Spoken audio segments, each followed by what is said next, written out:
तो दोस्तों squid game तो सबने देख लिया, लेकिन उसकी एंडिंग काफ़ी लोगों को कंफ्यूज कर रही है। आखिर क्यों फ्रंटमैन कार में से बैठ के किसी अमेरिकन लड़की को देख रहा था जो कि दाची खिला के वापस लोगों को स्क्विड गेम खिलवा रही थी और उनको इनवाइट कर रही थी, क्योंकि हम लोगों ने तो देखा कि स्क्विड गेम तो खत्म हो चुका है। देखो, मैं तुम्हें यही एंडिंग एक्सप्लेन करूंगा कि आखिर हुआ क्या है।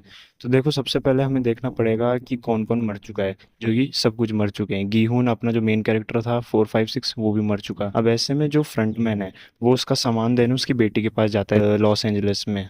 और ये काफ़ी फिलोसॉफिकल एंडिंग है, क्योंकि जिन लोगों को पता नहीं हो या जिन लोगों के दिमाग से निकल गई उनको मैं बता दूं कि सीज़न जब 1 आया था तो उसकी शुरुआत ही ऐसे हुई थी कि गीहून की बेटी का बर्थडे है, लेकिन वो उसको कुछ एक्सपेंसिव गिफ्ट नहीं दे सकता। उसकी बेटी पिज़्ज़ा खाने के लिए मांगती है तो उसके पास पैसे नहीं होते।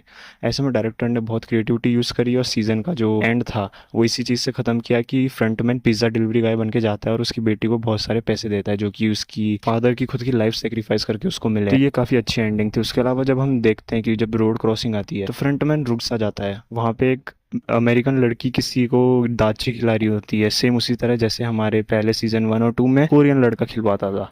तो देखो, ये कुछ नहीं था, ये सिर्फ अमेरिकन सीरीज़ का स्पिन ऑफ था। लेकिन ऐसा भी नहीं कि इसका बिल्कुल मीनिंग नहीं था। इसका ये मीनिंग था कि जो अमीर लोग होते हैं वो हमेशा गरीबों पे जुल्म उठाते हैं, चाहे गरीबों के साथ कितना भी बुरा हो जाए, चाहे वो मर ही क्यों ना जाए, जो गेम है वो चलती रहती है। तो जिन लोगों को लग रहा है कि गीहून यानी कि प्लेयर 4, 5, 6 ने तो अपनी जान देखी, गेम को बंद करवा दिया, ऐसा नहीं। वो गेम किसी ना किसी देश में किसी ना किसी आइलैंड पे चल ही रहा है। अमीरों को फर्क नहीं पड़ता कि गरीबों के साथ क्या हो रहा है। और सेम यही चीज़ गीहून ने मरने से पहले बोली थी कि humans are not the horses you can bet on.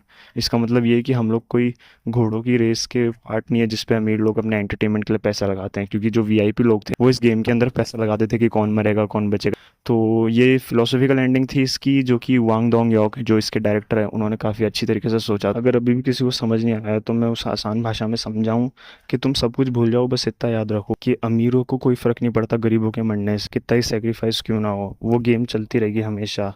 आज एक गीहून मरा है, कल 100 और गीहून मरेंगे, लेकिन फ्रंटमैन जैसे जो बिलियनर्स जो सिर्फ अपने एंटरटेनमेंट के लिए सब करते हैं उनको कोई फ़र्क नहीं पड़ता, उनके अंदर कोई सिंपति नहीं है।